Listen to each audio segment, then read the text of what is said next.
No, we are so serious about that at Liquid that we've actually started a whole function at group level for the business that will only look after AI, machine learning, the application of that for our own network, but also the application of that, how we service our customers, etc.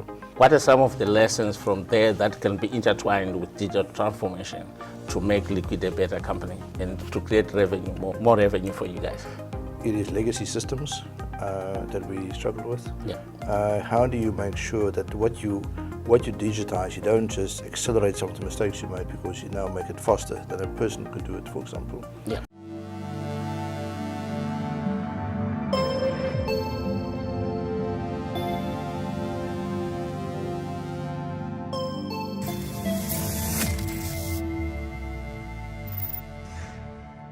Good afternoon, Willie. Thank you so much for joining us here at the Digital Transformation Conference. Maybe just also to kickstart this conversation, you are responsible for strategy at Liquid.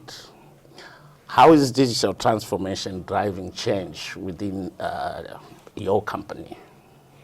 I think for me, thanks for the question, I think for me is that digital transformation has different legs depending on where you look at it.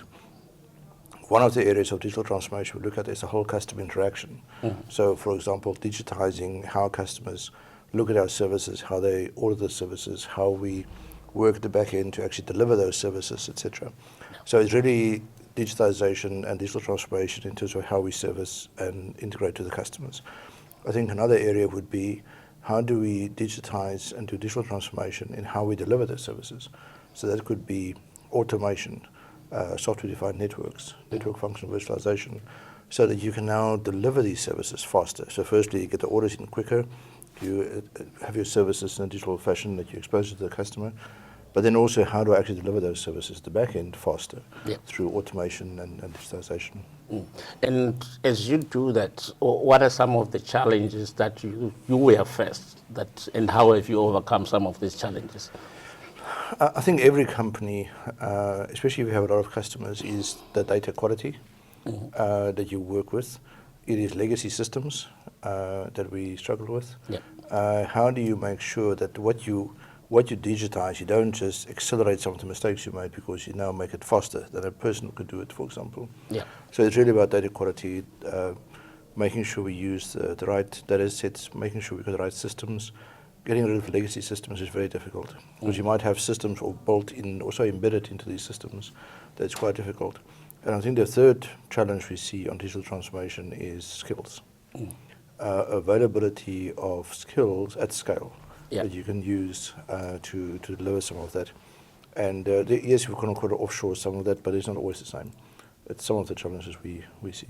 And the discussion around digital transformation can't be complete without us looking at the impact of emerging tech. Yeah. How has that been impacted you as Liquid? The emerging tech, how is that working out for you? I think the emerging tech that we, and as digital transformation, there's different flavors. One of the things we see, as you do more digitalization, digital transformation, whether that's customer interaction, whether that's your own services, you expose yourself a lot more to cybersecurity issues. In terms of people hacking into your systems, using your data, denying services to customers, etc. So cybersecurity is a big issue that needs to be addressed as part of digital transformation that we have. Change management that we need to do. People who've been doing a certain thing for the last 10 years this way, now you want to do a different process, a different method. Whether it's internal for your own staff, whether it's your customers or your channel, is that change management is very important that we need to get done as well. So some of these things are unintended consequences that you see as you do digital transformation of that either speeds it up or slows it down. And in your view, as we move forward with this transformation, how much of an impact do you think emerging tech like AI will have an impact on your operations? It will definitely have. We are so serious about that at Liquid that we've actually started a whole function at group level for the business that will only look after AI, machine learning, the application of that for our own network, but also the application of that, how we service our customers, etc. And it comes back to you have to have clean data that you can teach these RPAs, and automation functions that we have from that function. And it's really about, how when you want to automate the process, you need to have the right data sets, the right learning experience that you can teach this automation system that you have in there. So it's really now we're in the stage where we're starting identifying where can we apply it. Because when we talked about AI, it's one of those hype cycles at the moment. Yeah. Of everybody's got these huge expectations. Is really how do you now pick 3 or 4 areas and say, I'm going to invest here, here, here. And therefore what we're doing now is we're building an AI and a strategy team that focuses on that emerging tech to say, what is the impact on Liquid and our customers, and how can we leverage that to monetize it more over time.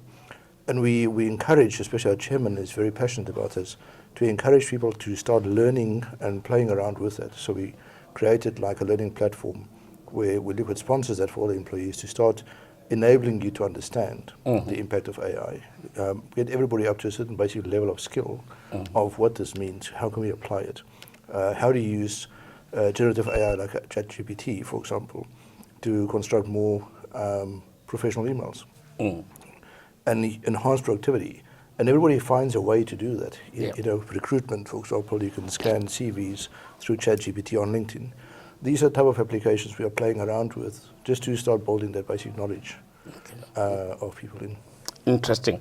And maybe as we round off this discussion, I just wanted to probably looking back over the years, let's say five years ago, where we are now, what are some of the lessons from there that can be intertwined with digital transformation to make Liquid a better company and to create revenue, more revenue for you guys? I think if you look back in terms of those ones is, and that's not just limited to Liquid, I think it's to all operators, is that we first had to build a digital platform in terms of digital infrastructure. And that's what Liquid has been very good at, building the fiber infrastructure, building data centers, building the landing stations, having access to the cable routes, etc. And the next level was then to say, how do we put the services on top of it? Cloud services, localized hyperscalers, etc. And I think some of the mistakes that all the operators made was when there's, I call it the gold rush, of telcos, when the data center everybody started building data centers, and we built too much capacity. There might be, building too much fiber capacity. And it's really about co-investment and leveraging and optimizing capital allocation. And it's not just a Liquid issue, it's across the whole industry. I believe that co-opetition is not necessarily an unhealthy thing. I'm not talking about, fixing the markets or anything, but it's just about making sure you don't overbuild very expensive infrastructure where you can't monetize all of that. So it's really about monetization of expensive infrastructure at the right way, and then that cooperation between different areas to say who builds what in this ecosystem. So how can we build an ecosystem that benefits everybody? And instead of everybody trying to build their own ecosystem. Okay.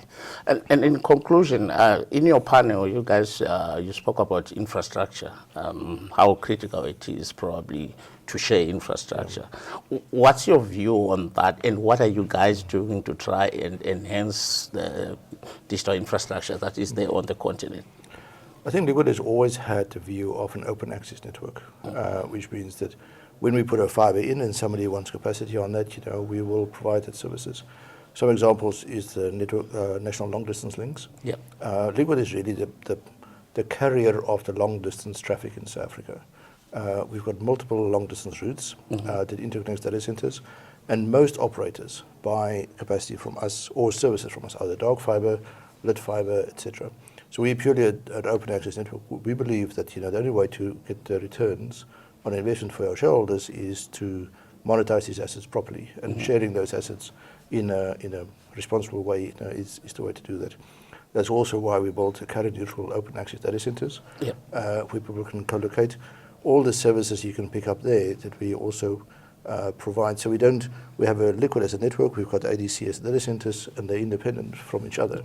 So that any carrier can compete and co-locate in ADC, also with Liquid. If the market competition is a healthy thing, that drives the price levels, and the market regulates the price ultimately in terms of these services. Okay.